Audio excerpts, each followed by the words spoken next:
It's noon here in Ventnor City, New Jersey, and our nation's capital, Washington, D.C., and this is CarEdge Live for Thursday, October 23rd, with your hosts, me, Ray, here in, chilly Ventnor City, New Jersey, and Zach hanging out in Washington, D.C. today. You know what I've heard, Zach? Let me hear it. And people aren't paying their damn car loans.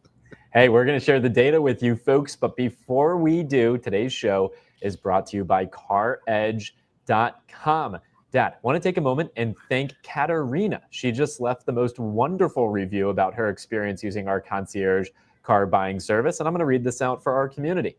Working with Jerry was an amazing experience from start to finish. He helped me sell my car and buy a new one, guiding me step by step through every part of the process. He found a company I never even heard of that ended up offering me the best deal for my old car, and the whole sale went smoothly and quickly. When it came to buying my new vehicle, Jerry truly went above and beyond. He handled everything, reaching out to multiple dealerships, comparing offers, negotiating both the price and finance rates, and saved me so much time, stress, and money. His attention to detail and dedication exceeded my expectations.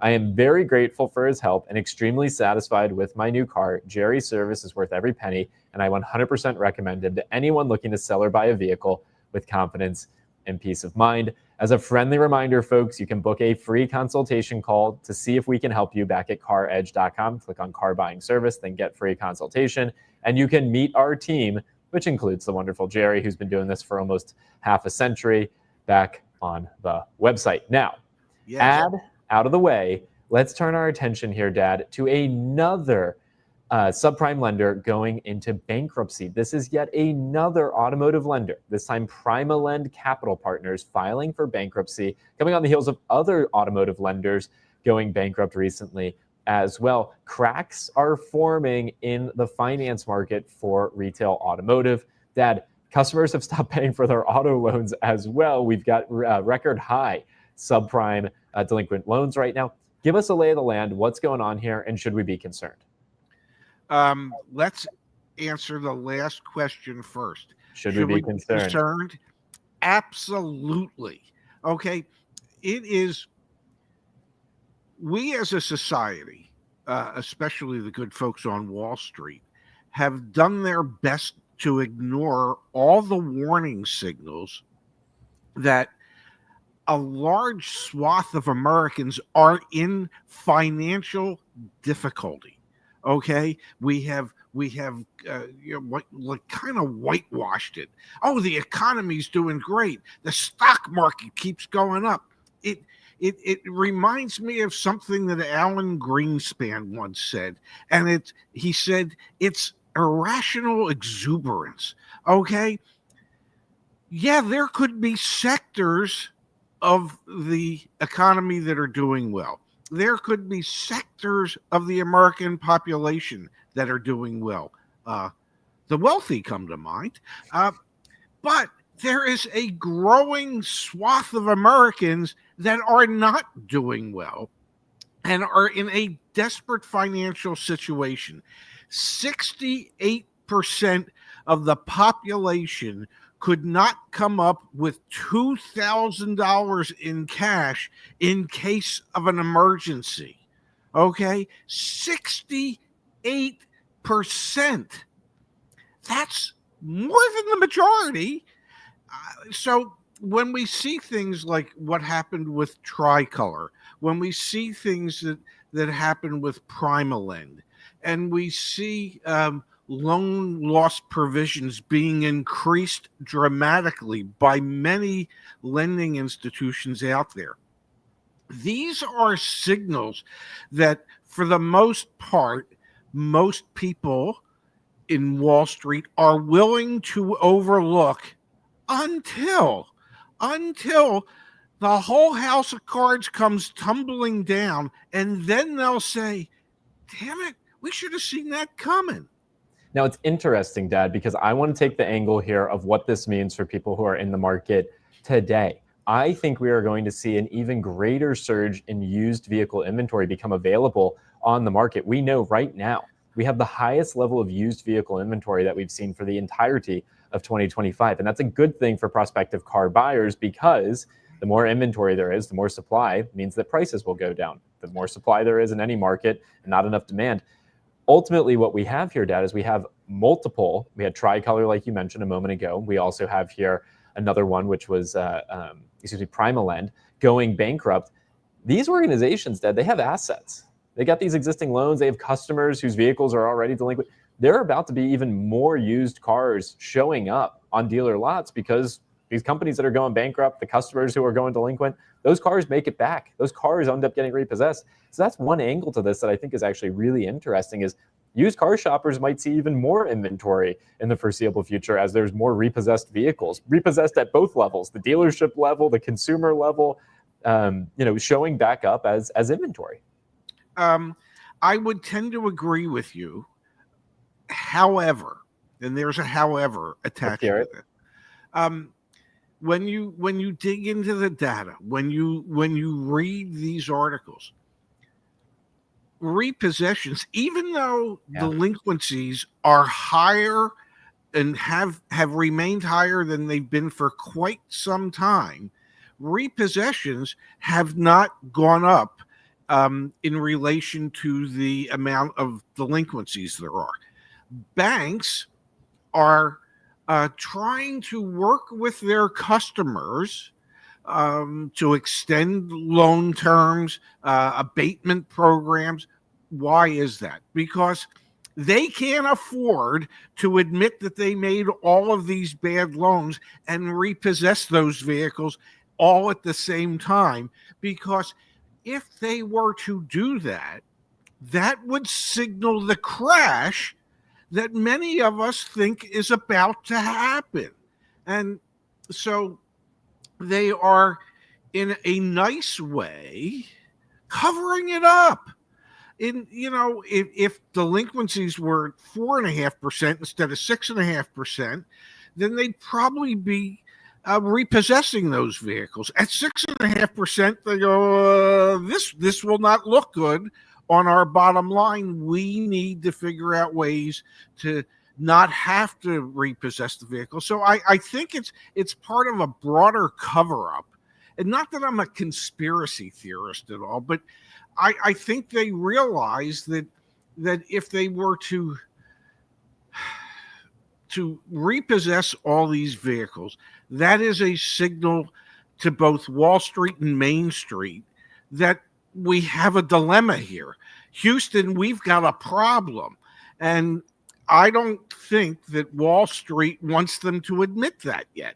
I think that's super fair. However, Dad, from the lanes you see here from Igor, last Wednesday at the car auctions, they have 11 lanes. 4 of them were nothing but repossessed vehicles. That's 1 lane more than ever before. And I think it's really important for our community to understand vehicles get repossessed from multiple parties. Vehicles get repossessed from consumers. That's what we talk about most frequently. That would be you go default on your auto loan, you stop paying it, and the repo man or woman comes a knocking and takes your car. Vehicles get repossessed from dealerships. Vehicles get repossessed by the floor plan company. This is also obviously an instance where the floor plan companies are occasionally going under as well. And so we are seeing repossessed vehicles of all shapes and forms making their way to the dealer auctions. And I think it brings up a really good point here from Joe.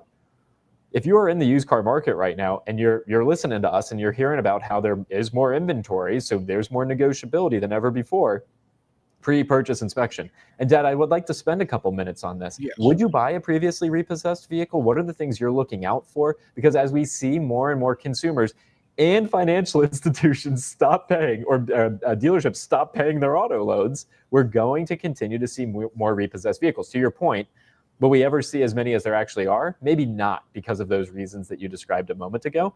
But for those that are in the market that watch this and think about buying a used car, how does this influence my shopping experience? Is there a way for me to know if a vehicle is repossessed? If I do know it was repossessed, do I not consider it? Do I look beyond the Carfax or the auto check? Help us understand how you would approach this, Dad.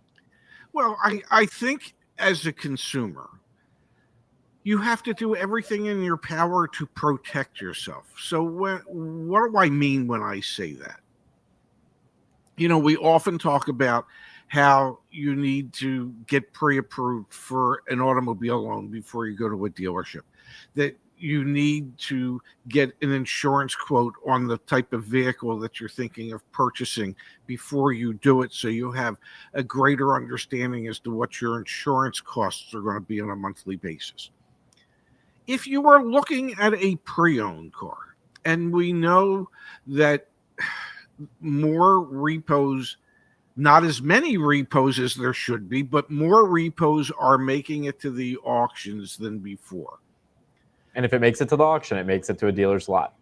Eventually, yes. And we know for a fact from collecting data points that the age of the fleet of vehicles on the road today are older than they've ever been. We know that the average transaction prices are almost $26,000, and that the average miles on these cars that are being sold is 72,000 miles. As a consumer, you need to make sure that you get a pre-purchase inspection done. You need to make sure that there aren't any issues that are visible or easily detected by that third-party private mechanic or shop that you take it to.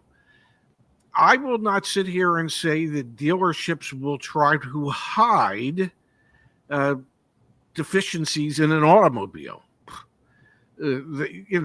There's you can lie through omission or commission. You just don't mention it. So it is incumbent upon you, the buyer, to make sure to get that third party, that third set of eyes, a second set of eyes to look at this vehicle. If the dealership says we don't allow that, then you know that's a dealership that you do not want to do business with. They are basically telling you in a nice way, you are about to buy a piece of poop, and we don't want you to realize a piece of poop until after you bought it and after you've driven off the lot. So it's your responsibility as the customer to protect yourself. But yes, it might show on Carfax that it was repossessed. It might not.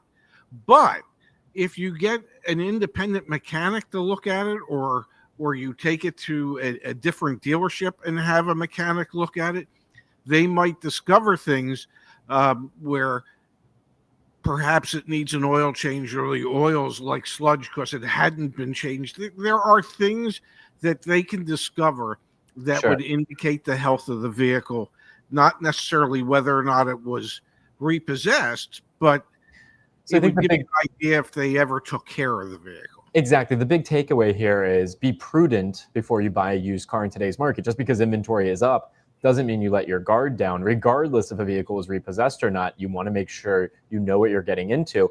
And here is the data, folks. Auction check-ins, okay? This shows you where vehicles that are making it to the dealer auctions, the commercial auctions, where they're coming from. And what's interesting about this is the Repo check-in index. What this is showing you is, imagine that in all of 2019, 100 vehicles made it to the dealer auctions that were repossessed vehicles. Then in 2022, it's telling you that only 73 repoed vehicles made it to the dealer auctions. And in 2023, it went back up to 93 vehicles and 111 in 2024. Look at the trend. We're up to 124% in 2025. That means we're seeing 24% more repossessed vehicles at the used car auctions than we were back in 2019. It's the highest level of repo check-ins we've seen in the past, at least for this time scale, 6 years. Look at the other segments. Rental cars are only, they're not even back to where they were in 2019. And lease vehicles, which I'll scroll up to here, are down significantly from where they were in 2019. So the mix shift of used cars for sale at dealer auctions, which are the vehicles that ultimately end up making their way to being sold to retail customers, are trending more and more as repossessed vehicles.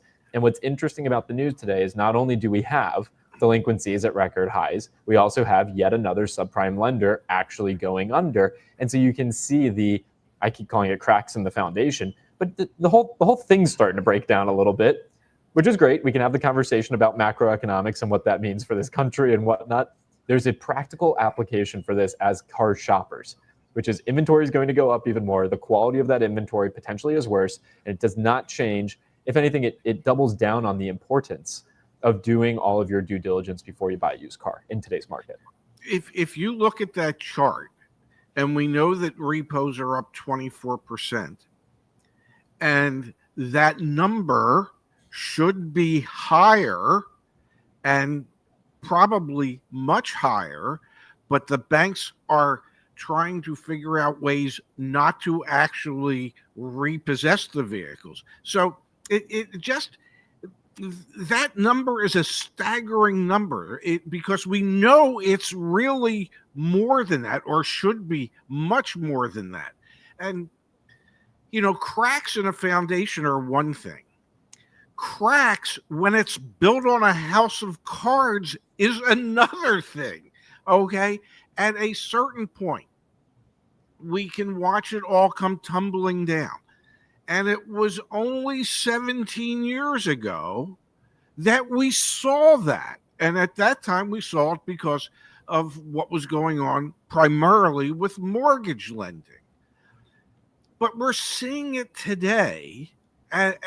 We're into summer reruns, and we're not even 20 years past when all hell broke loose worldwide, not just in the United States. It was a global phenomenon. Yeah, but Dad, I want to be very clear. The amount of debt tied up in auto loans is not even comparable to mortgages. And so I just want to comment that we could go full doom and gloom here, and this is going to be, something like that. Is it maybe time for a correction, and we're starting to see some of the opportunities for that? Yeah, but auto is so much smaller. I get that, but I think at this point, auto is more representative of what the overall condition of the economy is than most want to accept or admit. For sure. But we are starting to see some ramifications on dealership groups, which, again, keeping this focused on its Q4. Yes. This is car buying time. This is like, if you've been following us every year in and out, if you are actually in the market, Q4 is your time to make a move. And the reason I bring that up, Dad, is we have yet another dealership group reporting earnings. This time, yesterday, we spoke about Lithia, who saw an 11% decline in their gross profit per new vehicle sold. Well, look at the headline today, Dad. Over at AutoNation, the second largest dealership group in the United States, they saw a 19% decline in their gross profit per vehicle sold and a 6.3% decline in their gross profit per used vehicle sold. So look at this data, Dad. We're talking about, obviously the repo crisis, the delinquent loan crisis, consumers stopping to pay their auto loans, how it signals all of this challenge in the market. Then you also look at dealership groups, and they are starting to feel the pressure of average transaction price for a new car being $50,000. They can't sell $50,000 cars like they used to. They're making less money on each vehicle sold. Yet another bright spot for customers, prospective customers. Look at their average gross profit per used car sold. It's less than $1,500. Okay, at Lithia, it was $1,800, something like that. It is, and the new car gross profit at $2,281. That's about $600 less per car than what Lithia was doing, but it's still going down. So yes, those are some indications that perhaps it can get easier for some customers who are in the market for cars, that the initial cost of buying the car could be less than what it had been. The overall cost to do it could end up being higher because of the longer loan terms that people find themselves going into. But the negotiability, I want to be clear, the negotiability is higher today than it has been at any point in 2025. And you can look at, just on the used car side, another data point, retail sales actually went down 5.2% in September. So again, just to frame it up here, look at all the data points. You've got more supply coming into the market because of all the repos, because of these bankruptcies. Whether that supply is as much as it should be because of the reasons you stated earlier, no one wants to actually turn the lights on and see what's going on in the room. But you have more supply. which we can see demonstrably in the data set. You have Yeah. less demand on both the new car side and the used car side because you're seeing retail sales go down.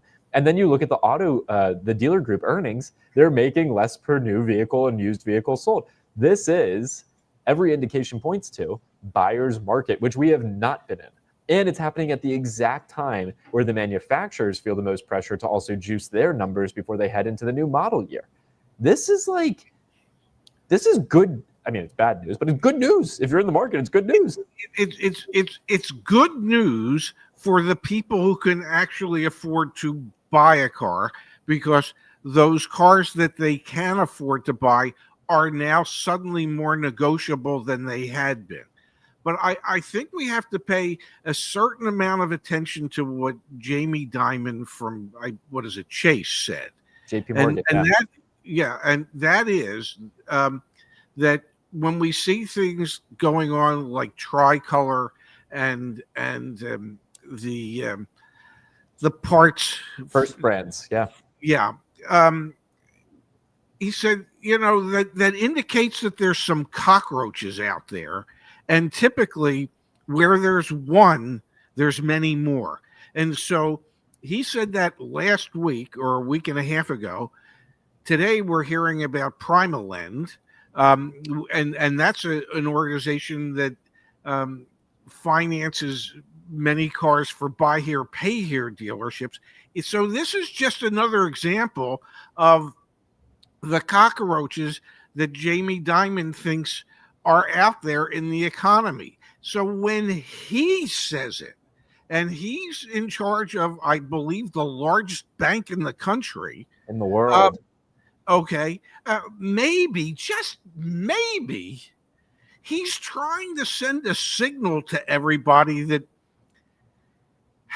things aren't quite as good as what we'd like to think they are. Now, what's interesting about this is Florida Man says, so that would mean this is good news if you have cash then. The interesting thing about this is, yes, if you have cash, Q4 is going to be a great time to buy a car because you have all the leverage in the world for all the reasons we've talked about in today's show. But the other unfortunate reality to this is it is easier today, not even depending on what your credit score is, it is easier today to get approved for a long-term auto loan than ever before, because there are banks out there. And it's interesting, we're starting to see some pressures on like regional banks, for example. Yes. Wall Street is starting to get a little bit sour here. Dad, we talked about it on this show recently. General Motors Financial sold $2 billion in auto loan, not on the public markets, but on the private markets, which is so atypical. All the asset-backed security deals typically go on the public markets. They did one on the private markets through Goldman Sachs. Why? Probably because the risk appetite wasn't there on the public markets, but it was there on the private markets. Like, there are indicators that things are bad.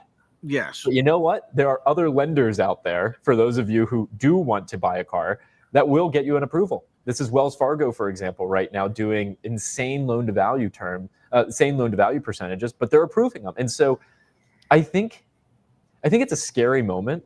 But again, if you have been pragmatic, if you have been waiting for the time to strike for a quote-unquote good deal, negotiability, you can get approved for an auto loan today. If you have cash, you have a ton of leverage. Again, obviously, when you're negotiating, you don't tell them you have cash because that'll ruin some of the negotiability there. But it's like someone needs to flip the lights on. But you know what? There's another room with other banks in it that'll keep the lights off. Well, yeah, but I'm not saying there's no. I'm not being judgmental there if that's good or bad. It's just the reality. You will find someone else who will give you an approval on an auto loan now if push came to shove.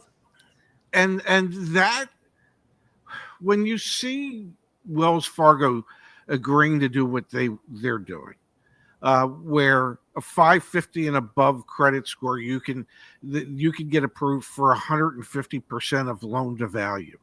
That is just another example of trying to prop up the house of cards, in my opinion, because they know that's really not the legitimate way to go. Okay. They know from past experience that people with 550 credit scores normally have have shown that they have great difficulty in handling their credit obligations.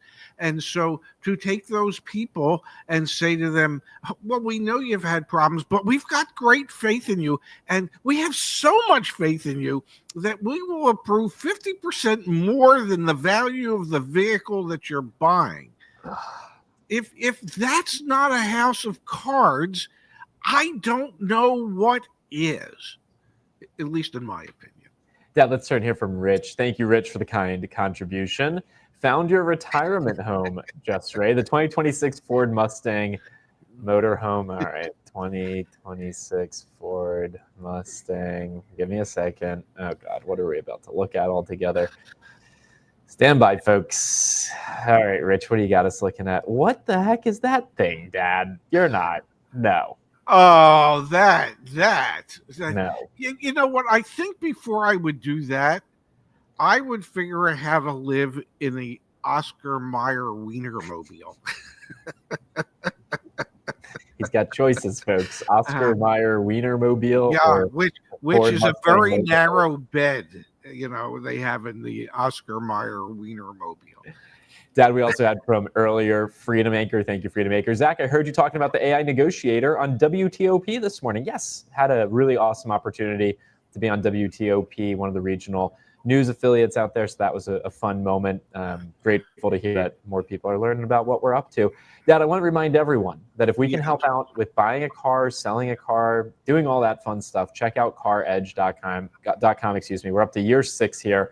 Spend some time on the website, learn a little bit about how CarEdge is built to help you buy a car, not to help the dealer sell one, and how we work for you to get you the best outcome. Please, folks, spend some time back on the website and learn more about all that we're up to. And like I said at the outset of the show, we talked about Jerry's success story. You can book your free consultation call with our team to learn more if we are able to help you, and in general, just how we can point you in the right direction and meet our team of concierges who are here ready and willing to work on your behalf to assist you right now. Dad, let's call it a show for today. Yes, that's to meet our big ass team. Real quick, wrist watch check. Today is a Trafford Crossroads. Trafford is a small niche watchmaker out of Austin, Texas. This is an automatic watch with a display back so that you can see the movement itself. And it's the only watch that I have that has a red dial to go well with this particular sweatshirt, because who doesn't want their watch to match their sweatshirt? So that's today's wrist check. Love that. Absolutely love that. Dad, we might have a show tomorrow. I have to fly out to Los Angeles for a Lung Cancer Foundation of America board meeting on Saturday. So I got to figure out, I haven't booked my flights. I got to figure that out. So you haven't booked your flight? Dude, I don't know what I'm busy, man. I got to figure that out. So yeah, maybe a show tomorrow, maybe not, but I think so. I think we'll be able to make it happen. Well, you've got to fly on NetJets or something that has a Wi-Fi so we can do the show from the air when you're in the air. Maybe not. Okay. If I could afford it, I would do it. All right, folks, we're back most likely tomorrow. Dad, I love you. I'll catch you later on. I love you too. Thanks for doing this today. Absolutely. Yeah.